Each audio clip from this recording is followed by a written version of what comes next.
Hello friends, I hope you guys are doing well.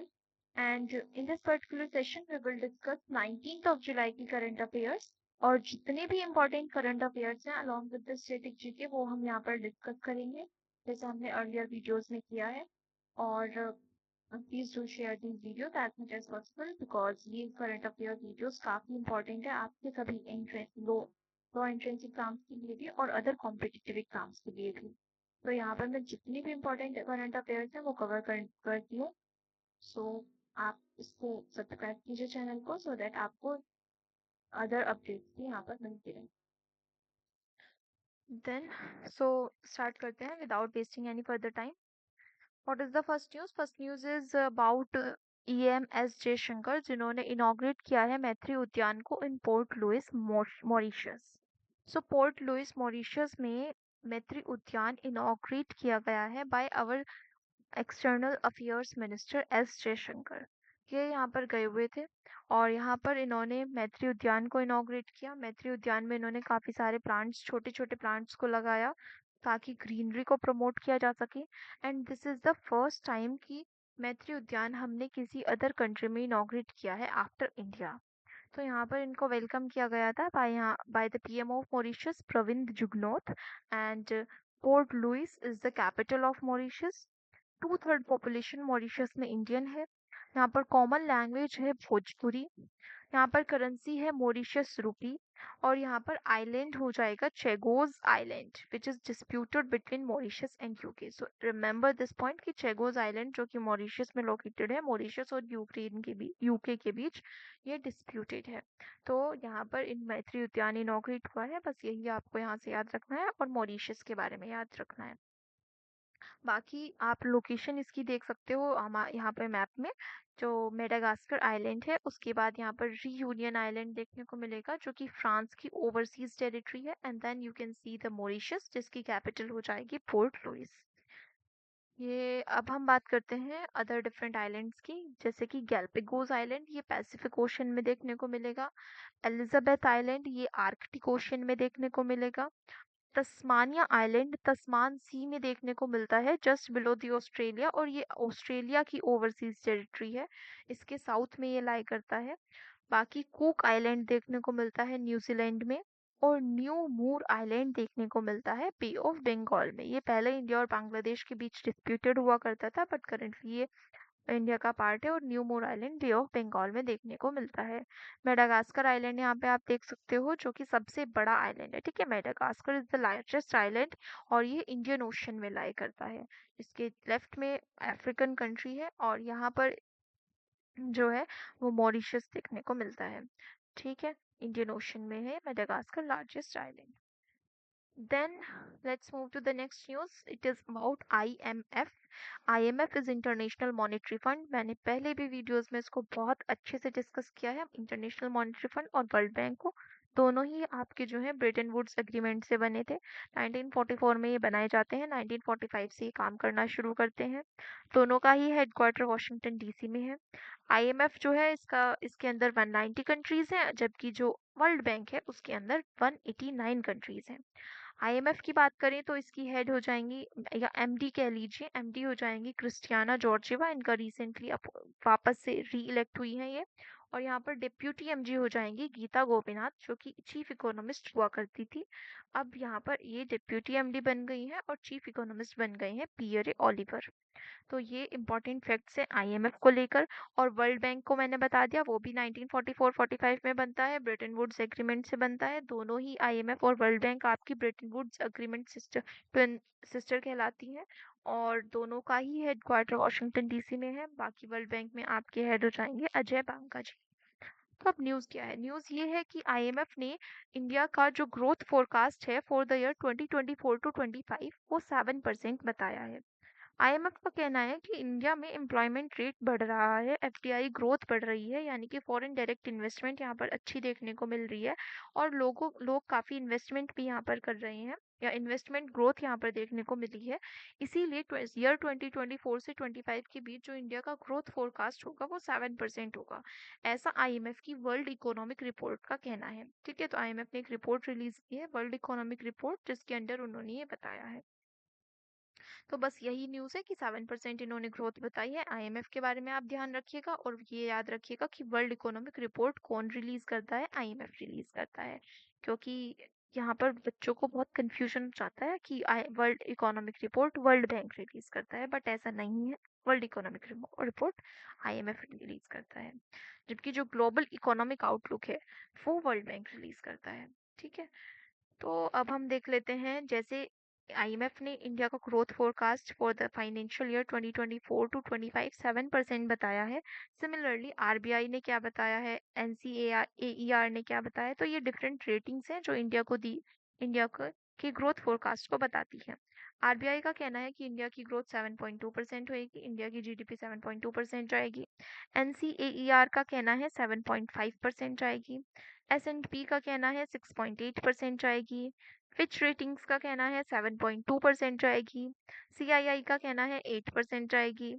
World bank का कहना है 6.6% जाएगी। ठीक है, तो देखिए आईएमएफ 7% कह रहा है और वर्ल्ड बैंक 6.6 कह रहा है।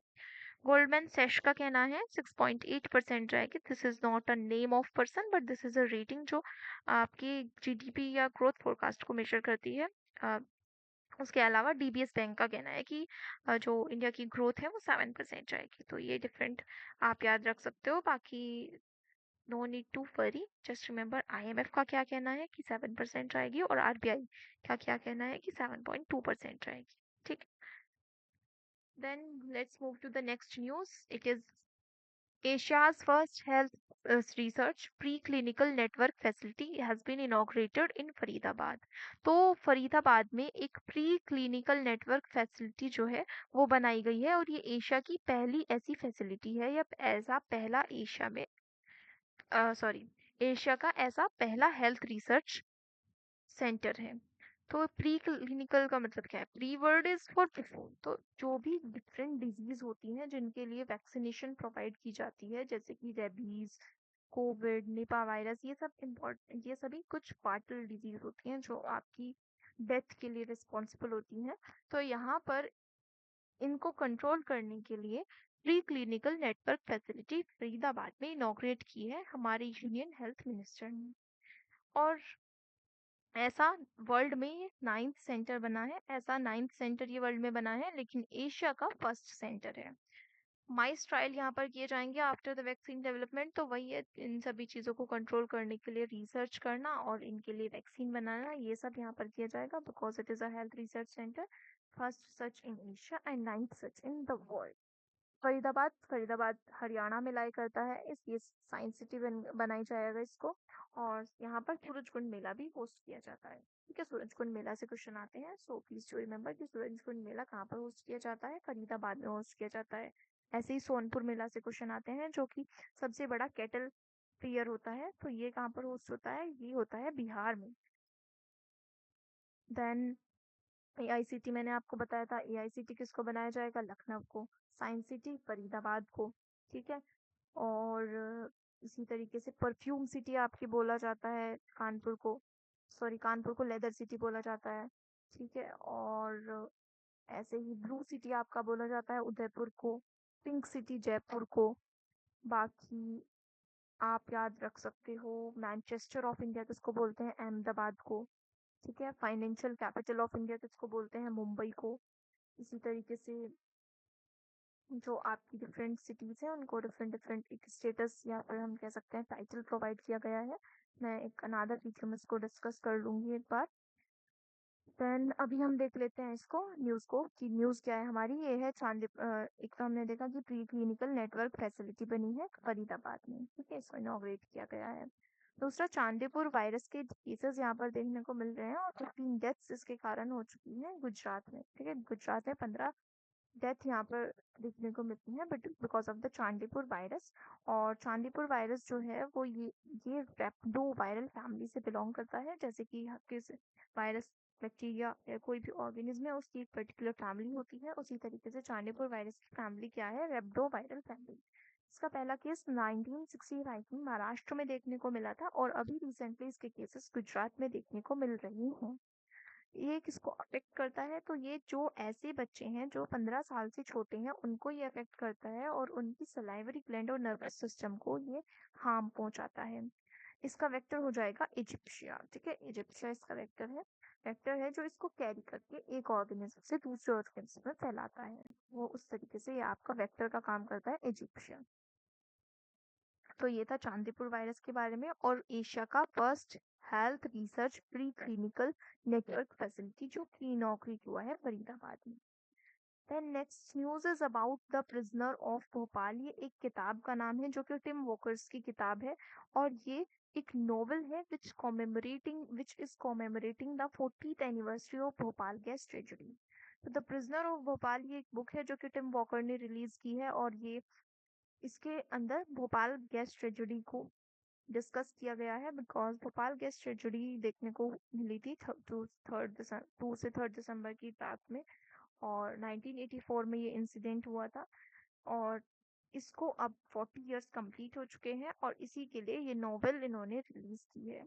तो यहाँ पर क्या हुआ था भोपाल गैस ट्रेजेडी में यहाँ पर यूनियन कार्बाइड इंडिया लिमिटेड एक कंपनी थी भोपाल में और यहाँ पर बिकॉज ऑफ सम एक्सीडेंट या we can say because of any negligence यहाँ पर मिथाइल आइसोसाइनाइड जो है वो रिलीज हो गई थी, लीक हो गई थी and which caused the 2,300 deaths over there and so many people were injured as well। तो मिथाइल आइसोसाइनाइड एक टॉक्सिक गैस है जो यहाँ पर रिलीज हुई थी और इसी का जो केस है वो आपके लीगल में भी देखने को मिलता है, लॉ में, लॉ ऑफ कोर्ट्स में इसका केस आता है। किसका केस आता है, एब्सोल्यूट लायबिलिटी का केस यहाँ पर बनता है, MC Mehta versus union of India. तो ये जिम भोपाल गैस ट्रेजेडी वाला ही केस है जहाँ पे इनको कॉम्पेंसेशन पे करना पड़ा था even if they were not negligent but even if उन्होंने सभी प्रिकॉशंस लिए थे but still gas was leaked and so many people were harmed and therefore they paid the compensation for that। तो मिथाइल आइसोसाइनेट इज इम्पोर्टेंट, ये exam से पूछा जाता है कि which case was released, तो मिथाइल आइसोसाइनाइड was released। और ये जो किताब है ये किसकी किताब है, टिम वॉकर की किताब है एंड मोस्ट प्रोबेबली क्वेश्चन आपके एग्जाम में आ सकता है बिकॉज ये इम्पोर्टेंट क्वेश्चन है। अब कुछ इम्पोर्टेंट बुक्स के नाम देख लेते हैं। अरुंधति रॉय की किताब हो जाएगी फेयर अबाउट इन आज़ादी, इनको अभी रिसेंटली पैन प्रिंटर अवार्ड भी मिला है और इनकी 2 किताब इम्पोर्टेंट किताब में है, fair about in Azadi. Manoj Bajpayee the definite biography, ये किताब है पीयूष पांडे की। गेटवेज टू द सी ये बुक है बाय, ये बुक जो है महाराष्ट्र गवर्नर ने रिलीज की थी इसलिए इम्पोर्टेंट है। और यहाँ पर अनदर बुक है एड फाइंड्स अ होम, इसकी ऑथर हो जाएंगी आलिया भट्ट। ठीक है, एड फाइंड्स अ होम। इसके बाद है आई हैव द स्ट्रीट्स अ कुट्टी क्रिकेट स्टोरी, ये आर आश्विन की बुक है। उसके बाद द विनर्स माइंडसेट, ये शेन वॉटसन ने रिलीज की थी, शेन वॉटसन की बुक है। और नो स्पिन शेन वॉर्न की, दोनों डिफरेंट पर्सन है।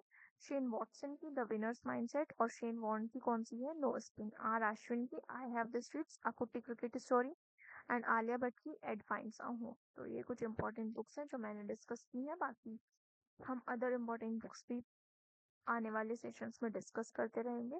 बट प्लीज डू रिमेम्बर कि टिम वॉकर की न्यू बुक रिलीज हुई है, the prisoner of Bhopal. Let's move to the next news, it is about Maharashtra government. तो जैसे कि सभी स्टेट्स अपना बजट रिलीज कर दिए हैं वैसे ही महाराष्ट्र गवर्नमेंट ने अपना बजट रिलीज किया और यहाँ पर ये एक स्कीम लेकर आए हैं अनएम्प्लॉयड यूथ के लिए जिसका नाम है लाडला भाई योजना। अभी तक जैसे लाडली बहना योजना आई थी ना, एमपी में आई थी, इसी तरह महाराष्ट्र गवर्नमेंट ने लॉन्च की है लाडला भाई योजना फॉर अनएम्प्लॉयड यूथ। और अनएम्प्लॉयड बॉयज कह लीजिए आप या अनएम्प्लॉयड यूथ कह सकते हैं। तो यहाँ पर 12th पास्ड जो बच्चे हैं, ठीक है, 12th पास बॉयज जो हैं या डिप्लोमा पास बॉयज हैं या ग्रेजुएटेड बॉयज हैं उनको एक फाइनेंशियल सपोर्ट दिया जाएगा इफ दे आर अनएम्प्लॉयड। तो 6,000 रुपीज पर मंथ दिया जाएगा for 12th pass, 8,000 rupees per month जाएगा for diploma pass and 10,000 rupees per month जाएगा फॉर ग्रेजुएटेड पर्सन। तो ये है यहाँ पर इसका स्कीम में एलोकेशन जो हुआ है वो 46,000 करोड़ का एलोकेशन सरकार ने यहाँ पर दिया है और अनएम्प्लॉयड यूथ को एक तरीके से एम्प्लॉयमेंट कह लीजिए या फाइनेंशियल सपोर्ट कह लीजिए वो यहाँ पर प्रोवाइड किया जाएगा। ये स्कीम जो है लॉन्च की है सीएम एकनाथ शिंदे ने along with two other deputy CM's of Maharashtra जो है अजीत पवार जी और देवेंद्र फडणवीस। तो ये दो स्कीम लॉन्च की है, एक तो लाडला भाई योजना और दूसरी हम बात करते हैं मुख्यमंत्री युवा कार्य प्रशिक्षण प्रशिक्षण। क्या है मुख्यमंत्री युवा कार्य प्रशिक्षण, जिसके अंतर्गत स्किल ट्रेनिंग प्रोवाइड की जाएगी महाराष्ट्र की यूथ को। ठीक है, महाराष्ट्र यूथ को क्या प्रोवाइड की जाएगी, स्किल ट्रेनिंग प्रोवाइड की जाएगी। और यहाँ पर 18 से 35 इयर्स का जो एज ग्रुप है वो एलिजिबल होंगे। इसके लिए एलोकेशन हुआ है 5,500 करोड़ का। ठीक है, एलोकेशन नहीं याद रखना है, जस्ट रिमेंबर लाडला भाई योजना एंड मुख्यमंत्री युवा कार्य प्रशिक्षण रिलीज हुई है। ये दो स्कीम्स महाराष्ट्र गवर्नमेंट ने रिलीज की है। सीएम एकनाथ शिंदे यहाँ पर हो जाएंगे, डिप्यूटी सीएम हो जाएंगे अजीत पवार एंड देवेंद्र फडणवीस। दूसरा इन्होंने लॉन्च की थी रिसेंटली गर्ल्स और विमेंस के लिए मांझी लड़की बहन योजना, जिसके अंडर ₹300 पर मंथ गर्ल और विमेंस को दिए जाते हैं। तो ये है इम्पोर्टेंट स्कीम लाडला भाई योजना, ऐसी पहली स्कीम है जो अनएम्प्लॉयड यूथ के लिए आई है, और मुख्यमंत्री युवा कार्य प्रशिक्षण। Then let's discuss some facts about Maharashtra. तो महाराष्ट्र की अगर हम बात करते हैं तो ये इसकी कैपिटल हो जाएगी मुंबई, जैसे कि हमने कल जो है लास्ट वीडियो में जो state of the day discuss किया था दैट वाज वेस्ट बंगाल। तो इसी तरह से आज हम महाराष्ट्र को डिस्कस करते हैं। महाराष्ट्र की कैपिटल हो जाएगी मुंबई। इसका फॉर्मेशन हुआ था 1 मई 1960 को। ठीक है, 1960 को ये बना था। 1 मई को मुंबई और गुजरात दोनों का, सॉरी, महाराष्ट्र और गुजरात दोनों का फॉर्मेशन हुआ था। यहाँ पर लेजिस्लेटिव असेंबली यानी कि विधानसभा में यहाँ सीट हो जाएंगी 289। लोअर हाउस यानी कि लोकसभा में इनके पास सीट्स हैं 48। अपर हाउस यानी कि राज्यसभा में इनके पास सीट्स हैं 19। यहाँ पे एक इम्पॉर्टेंट टेम्पल है जिसका नाम है सिद्धि विनायक टेम्पल। यहाँ पर एक डैम है कोयना डैम, इम्पोर्टेंट है। कोयना रिवर अभी रिसेंटली न्यूज में थी। दूसरा यहाँ पर लेक मिलेगा लोनार लेक, जो कि मिटीरॉइड्स के हिट करने के कारण बना था। तो लोनार लेक यहाँ पर है। फेस्टिवल यहाँ पर मनाया जाता है गुड़ी पर्व। फोक डांस यहाँ पर होता है लावनी, तमाशा और लेजिम। ये इम्पोर्टेंट फोक डांस है जो महाराष्ट्र में परफॉर्म होते हैं। बाकी यहाँ पर रिवर यहाँ से फ्लो करती है गोदावरी और कृष्णा रिवर। यहाँ पर दो एक स्टेडियम हो जाएगा वानखेड़े स्टेडियम। यहाँ पर पोर्ट होता है हो जाता है Mumbai port and Jawaharlal Nehru port, दोनों ही इम्पोर्टेंट पोर्ट्स हैं। कांडला पोर्ट आपका गुजरात में है, बाकी मुंबई पोर्ट और जवाहरलाल नेहरू पोर्ट महाराष्ट्र में है। नेशनल पार्क हो जाएगा तड़ोबा नेशनल पार्क। कौन सा नेशनल पार्क है महाराष्ट्र में, तड़ोबा नेशनल पार्क। तो ये कुछ इंपॉर्टेंट फैक्ट्स हैं महाराष्ट्र को लेकर, please do remember them and revise them properly. Then next news is about Tizu Zunki river. Central government का एक इनिशिएटिव है कि हम तिजू जुनकी रिवर को कनेक्ट करेंगे साउथ ईस्ट एशिया से फॉर ट्रेड एंड टूरिज्म। तो तिजू जुनकी रिवर जो है वो नागालैंड में लाई करती है, एंड जो ये रिवर है इन नागालैंड, इसको हम कनेक्ट करेंगे with South East Asia for trade and tourism as a centre का कहना है। तिजू की रिवर के ऊपर नेशनल वाटरवे 101 बना हुआ है, और ये कनेक्ट करता है, और ये फ्लो करती है साउथ ईस्ट एशिया में म्यांमार की तरफ। ठीक है, तो इसको अब इसको अब हम फर्दर पूरे साउथ ईस्ट एशिया से कनेक्ट करने वाले हैं ताकि हम ट्रेड एंड टूरिज्म को वाटर के थ्रू कर सके।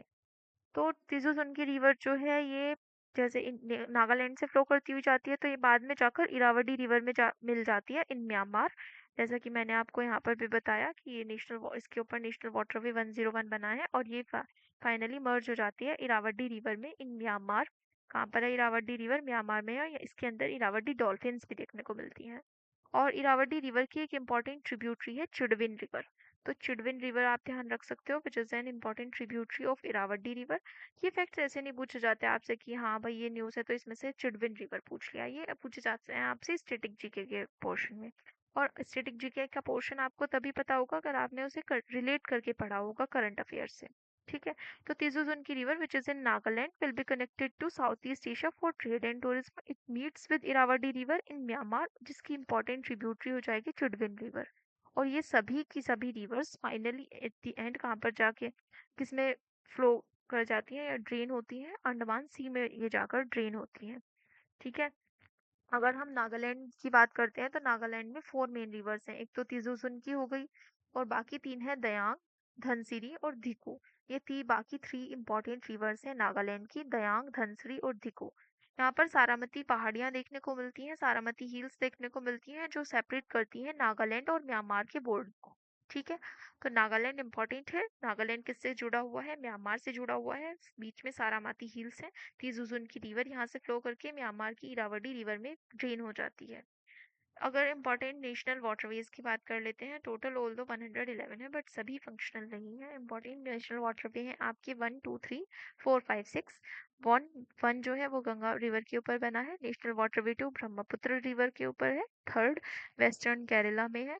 फोर्थ कृष्णा गोदावरी बेसिन के ऊपर बना है। कृष्णा और गोदावरी का जो बेसिन है पूरा उसमें। नेशनल वाटरवे 5 ब्राह्मणी रिवर के ऊपर बना है। नेशनल वाटरवे 6 बराक रिवर के ऊपर बना है। तो important national waterway, the Suzunki River in Nagaland, other four main rivers of Nagaland, Saramati hills, Irrawaddy river, सभी फैक्ट्स आप अच्छे से ध्यान रखिएगा। तीनों रिवर्स जो हैं फाइनली आपके अंडमान सी में जाके ड्रेन होती हैं।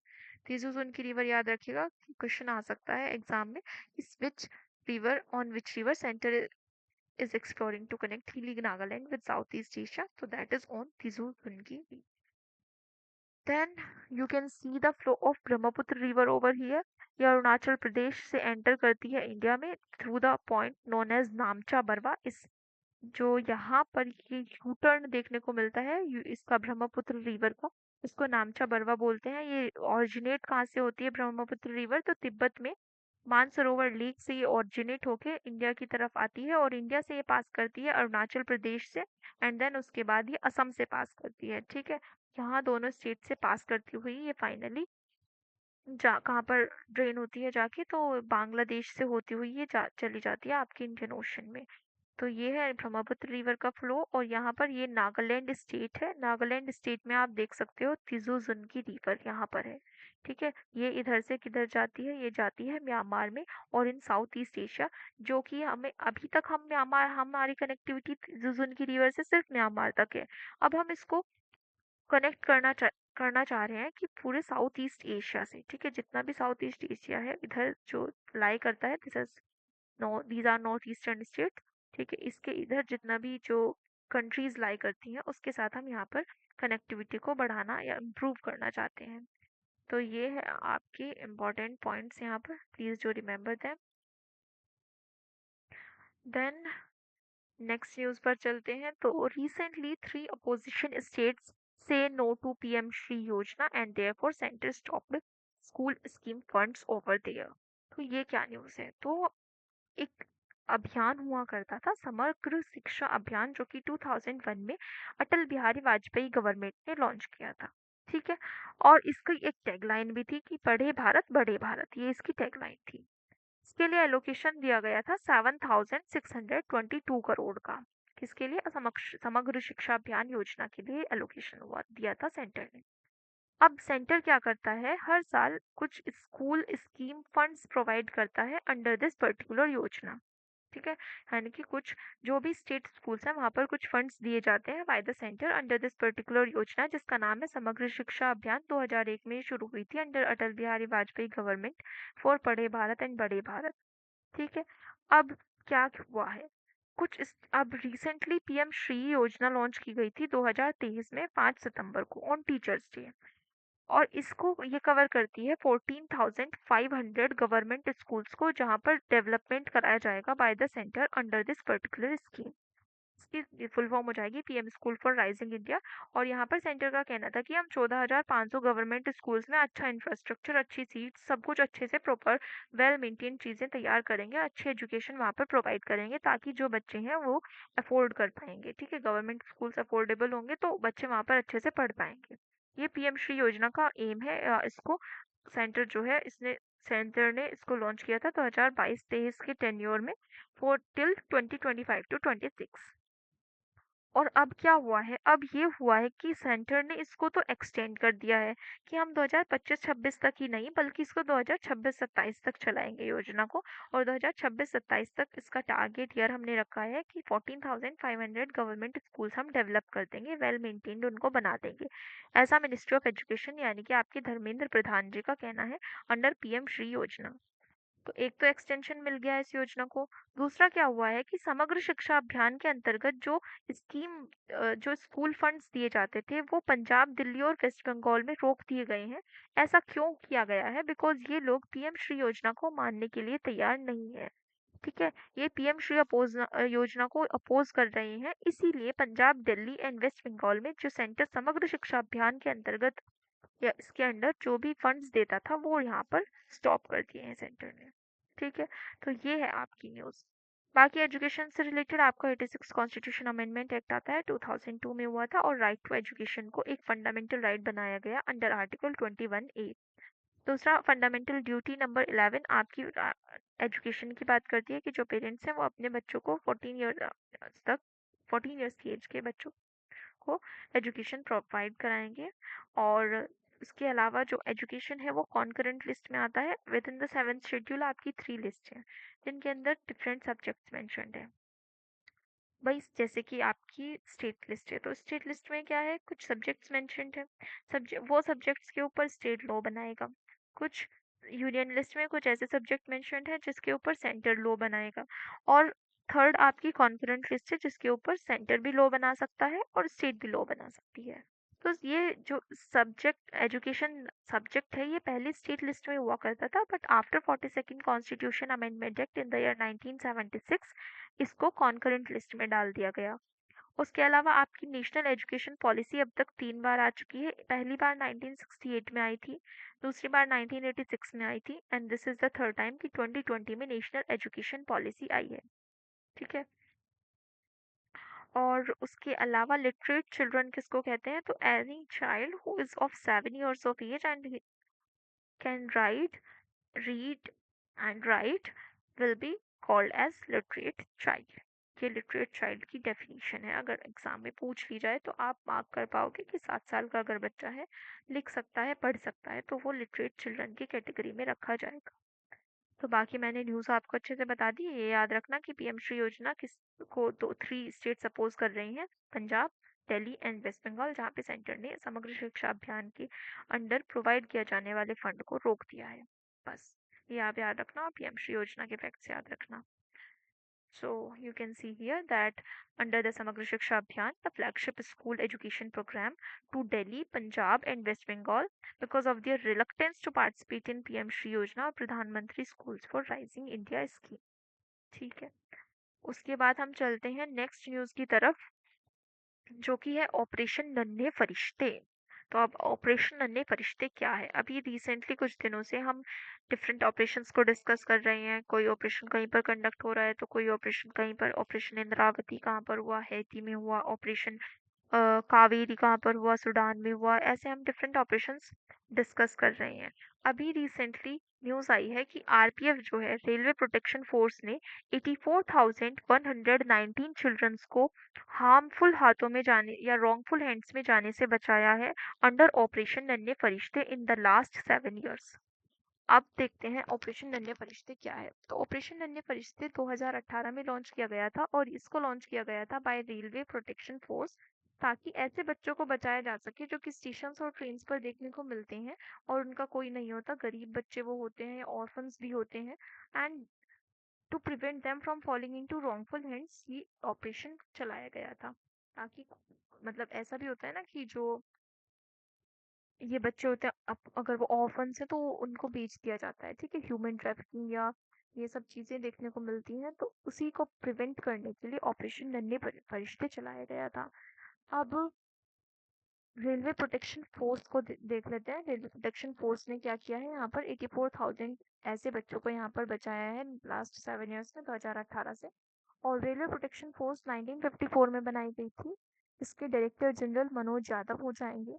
इसको बनाने के लिए मलिक कमेटी का नाम आता है। बीएन मलिक कमेटी के अंडर में रिकमेंडेशन पर रेलवे प्रोटेक्शन फोर्स को बनाया गया था। और रेलवे प्रोटेक्शन फोर्स के लिए एक्ट आता है 1957 में, जो 1985 में अमेंड भी हुआ था, और ये आती है मिनिस्ट्री ऑफ रेलवे के under. Just remember formation year of railway protection force 1954, director general Manoj Yadav, committee की रिकमेंडेशन आ जाएगी बीएन मलिक कमेटी की। किसके अंडर आते हैं? मिनिस्ट्री ऑफ रेलवे के अंडर आते हैं। क्या किया था इन्होंने? ऑपरेशन नन्हे फरिश्ते चलाया था, 2018 में चलाया था। पिछले 7 सालों में 84,119 चिल्ड्रंस को ये रेस्क्यू करा चुके हैं। और यहाँ पर जो चाइल्ड मैरिज केसेस होते हैं वो भी रिसेंटली देखने को मिले हैं कि बिहार में सबसे ज़्यादा कंट्रोल हुए हैं चाइल्ड मैरिज के केसेस। बाकी चलते हैं अब नेक्स्ट न्यूज़ की तरफ। तो एक सॉन्ग है जिसका नाम है डार्लिन। तो डार्लिन एक सॉन्ग है by Missy Elliott and this song has been sent to Venus by NASA with the help of deep space network. Deep space network की मदद से नासा ने वीनस पर ये सॉन्ग भेजा है। डार्लिन ये 1997 का सॉन्ग है और इसको लॉन्च किया गया है जेट प्रोपल्जन लैब कैलिफोर्निया से। मिसी एलियट का ये सॉन्ग है। बाकी ये इम्पोर्टेंट इतनी ज़्यादा इम्पोर्टेंट न्यूज़ नहीं है। Just remember Missy Elliott song the ring has been sent to Venus by NASA. Venus के बारे में ध्यान रखिएगा। वीनस जो है इवनिंग स्टार, मॉर्निंग स्टार या ट्विन सिस्टर ऑफ अर्थ भी कहलाता है। इसकी कोई खुद की सैटेलाइट नहीं है। दूसरा ये इसका जो रिवॉल्यूशन नहीं रोटेशन जो है वो इसका कैसे मिलता है? बाकी सभी जो प्लैनेट्स हैं उनका रोटेशन वेस्ट से ईस्ट की तरफ होता है, लेकिन इसका रोटेशन ईस्ट से वेस्ट की तरफ होता है। ठीक है, अर्थ भी है। अर्थ भी कैसे रोटेट करती है? क्लॉकवाइज डायरेक्शन में वेस्ट से ईस्ट की तरफ रोटेट करती है। लेकिन वीनस का अपोजिट रोटेशन होता है, ये ईस्ट से वेस्ट की तरफ रोटेट करता है। ठीक है, यहाँ पर जो एटमॉस्फेयर है उसमें सल्फ्यूरिक एसिड के क्लाउड्स देखने को मिलते हैं। और इंडिया ने शुक्रयान मिशन भी इंडिया भेजेगा in the year 2025 along with Japan. India और जापान मिलकर इस मिशन को भेजेंगे ऑन प्लैनेट वीनस। तो ये वीनस के बारे में सभी फैक्ट्स हैं। Now let's discuss the another news. It is about CRPF. तो इंडिया की जो सीआरपीएफ टीम है और एलीट डॉग स्क्वाड है उसको पेरिस ओलंपिक्स में भेजा जाएगा for venue security. So we all know कि पेरिस ओलंपिक्स 2024 कंडक्ट कराए जाएंगे। 33rd एडिशन होगा, जुलाई से अगस्त तक ये चलेंगे। और यहाँ पर टीम इंडिया को रिप्रेजेंट करेंगे या टीम इंडिया के लीडर होंगे नीरज चोपड़ा। फ्लैग बेरर यहाँ पर होंगी पीवी सिंधु एंड शरत कमल। और टॉर्च बेरर यहाँ पर होंगे इंडिया के साइड से अभिनव बिंद्रा। तो ये सभी पेरिस ओलंपिक्स के फैक्ट हो गए। अब यहाँ पर पेरिस ओलंपिक पर वेन्यू सिक्योरिटी के लिए इंडिया से सीआरपीएफ टीम जाएगी कि जिसका नाम होगा K-19 और एलीट डॉग्स की एक स्क्वाड भेजी जाएगी। तो ये बस छोटी सी न्यूज़ है एक और वन लाइनर है। और दूसरा है अग्निवीर स्कीम जो कि 2022 में लॉन्च हुई थी। इसके लिए रिजर्वेशन जो है वो 10% दिया जाता है सीआईएसएफ में भी और बीएसएफ में भी। किसको? एक्स अग्निवीर को। क्योंकि अग्निवीर स्कीम के अंडर क्या है, सिर्फ 4 इयर्स का टेन्योर, 4 इयर्स का जो एम्प्लॉयमेंट पीरियड है वो यहाँ पर अग्निवीर्स को प्रोवाइड किया जाता है, जिसके अंडर उनको प्रॉपर सैलरी तो मिलती ही है, but after the end of 10 years उनको एक कॉन्ट्रीब्यूटरी फंड से 10 लाख अमाउंट 10 लाख का अमाउंट प्रोवाइड कर दिया जाता है। और उसके बाद इनको बाकी सीआईएसएफ पीएसएफ और डिफरेंट वेरियस चीज़ों में रिजर्वेशन मिलता है सो दैट ये अपनी आगे की जर्नी कंटिन्यू कर सके। तो अब क्या हुआ है कि हरियाणा गवर्नमेंट का कहना है एक्स अग्निवीर जो हैं उनको 10% रिजर्वेशन ये देंगे in the job of police and mining guard jobs. ठीक है, तो पुलिस की जॉब्स में और माइनिंग गार्ड की जॉब्स में 10% रिजर्वेशन हरियाणा गवर्नमेंट देने वाली है एक्स अग्निवीर को। तो ये बस एक छोटी सी न्यूज़ है। अभी रिसेंटली अग्निवीर को लेकर एक केस भी चल रहा है कि इनका जो एम्प्लॉयमेंट पीरियड है वो एक्सटेंड करके 4 इयर्स से 8 इयर्स कर दिया जाना चाहिए, बट अभी the case is going on. Recently अगर हम बात करें तो अग्निवीर स्कीम 4 ईयर टेन्योर वाली ही जो वैलिड है और जो कि अभी तक चल रही है। इसके थ्रू आपके अग्निवीर स्कीम के अंडर जो अग्निवीर है या अग्नि वीरांगनाएं हैं उनको अपॉइंट किया जाता है या after the proper examination and physical verification of documents and other SSB and all army में जाते हैं। यहाँ से अग्निवीर एयरपोर्ट में भी अग्निवीर अपॉइंट होते हैं और इंडियन नेवी में भी अग्निवीर अपॉइंट होते हैं। तो ये स्कीम है 2022 में ये लॉन्च हुई थी और इसी के अंडर 10% रिजर्वेशन इनको मिला है। 10% तो रिजर्वेशन ये पैरामिलिट्री फोर्सेस में ले रहे हैं और बाकी अदर 10% हॉरिजॉन्टल रिजर्वेशन यहाँ पे हरियाणा गवर्नमेंट प्रोवाइड कर रही है, ऐसा हरियाणा के सीएम नयाब सिंह सैनी का कहना है। तो यहाँ पे हमने जितनी भी इम्पोर्टेंट न्यूज़ थी 19 जुलाई की वो सभी डिस्कस कर ली है। साथ ही साथ स्टैटिक जीके हमने डिस्कस की और अदर इम्पोर्टेंट फैक्ट्स भी हमने देखे। सो आई होप कि ये वीडियो आपको पसंद आई होगी और ये करंट अफेयर्स के नोट्स आप प्रॉपरली बना रहे हो, अच्छे से इनको रिवाइज कर रहे हो। These are not just important for your EIL LET 2025 but also for your CLAT, ELET and other low entrance exams as well as other competitive exams. So please do subscribe to my channel. Press the bell icon and press the like button to get, and please share these videos as much as possible because these are very important. ठीक है, current affairs सभी exams में पूछे जाते हैं, so please do remember, please do share these videos as much as possible. Thank you so much, guys, for watching these sessions. Let's meet in the next video. Bye bye.